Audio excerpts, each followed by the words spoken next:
if they're misrepresenting Judaism, if they misrepresent the Torah, and they say that things that are in the Torah when they're really not. Let's say they say that all of the people have to serve them. All of the people have to kiss their hand. All of the people have to do something for them. And it doesn't really say it in the Torah. All of the people have to jump up and down 6 times a day. They say everything else they say correctly. According to Torah, they say you have to do Shema Yisrael, you have to eat kosher, you have to, I don't know, you have to go to the mikveh. Everything else is correct. Keep Shabbat and so on. But there's one law they say, it's not really in the Torah. They say every day you have to jump up and down 6 times. It's a law in the Torah, God's going to kill you. And everybody starts jumping. That person has a very, very serious problem that he can't pay for it in this world. Why? He changed the Torah. He changed the Torah, he created a new religion. That problem doesn't end. That's a genom that starts and doesn't end.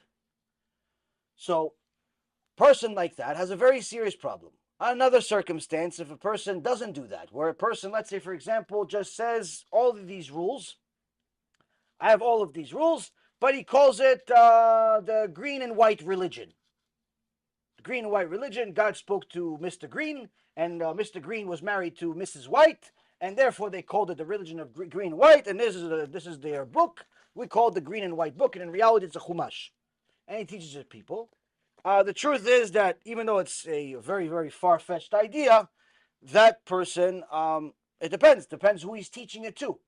Because if he's teaching this green and white religion, that's really Judaism, to a bunch of goyim, to a bunch of non-Jews, then all he's doing is he's murdering all of them, because none of them are allowed to keep certain mitzvot. So if he tells them that they're all obligated to keep Shabbat, for example, and they're all non-Jews, they're all going to get punished for it, including him. On the other hand, if they're all Jews, but they refuse to talk to rabbis, they only want to worship Mr. Green and White. Enjoy. Call it whatever you want. Why? Because once you learn the Torah, eventually you're going to realize it's Torah. But if we have to convince you that it's green and white, even though it says midvar sheker tichak, from a thing of lies stay away, sometimes you have to be clever to get people to come in.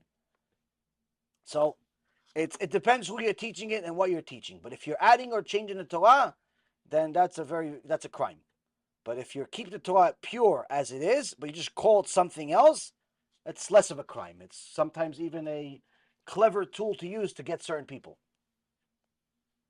Depends how far you. Really, it all depends on what are your intentions. Are your intentions to get them to follow you, or to follow God? If your intentions are to follow God, and you're keeping the law as it is, you're not changing it, that's a pure intention. That's only going to get to good things.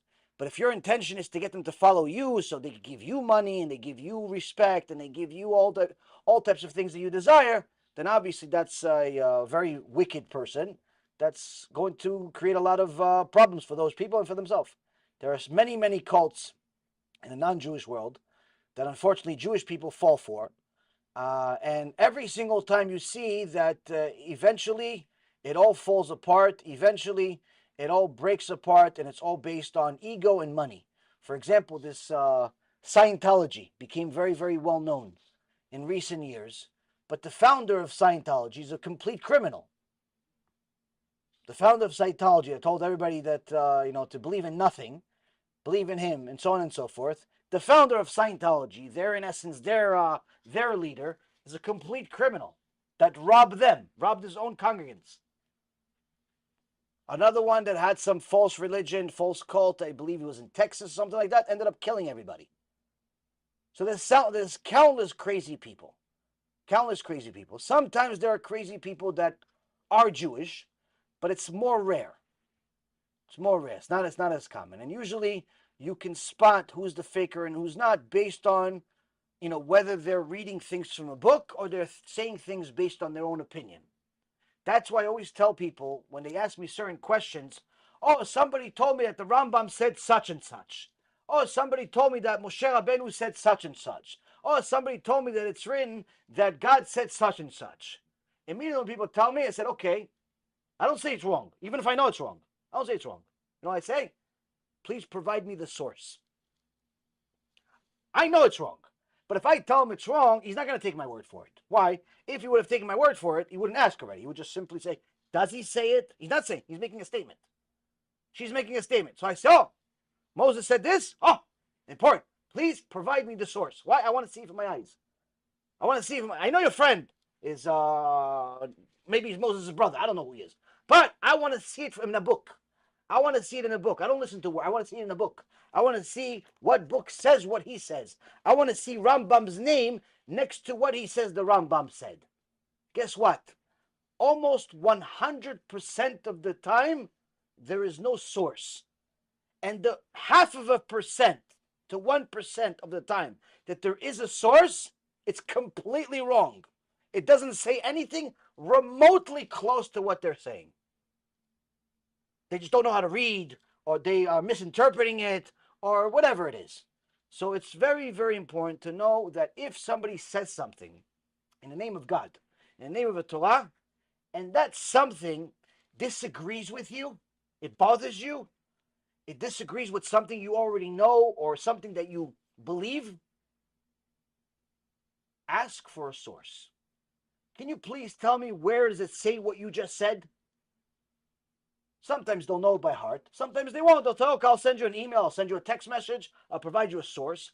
The book, the page number. If you know how to find these things yourself, meaning that you know how to use this source, you know what the Gemara Masechet Gitin means, page 57b. You know enough to go open Gemara Masechet Gitin, page 57b. You know how to do it to see it for yourself. Go do it. If you don't, go and take that source to a trusted resource, to a trusted person, and say, can you tell me if it says such and such on this page?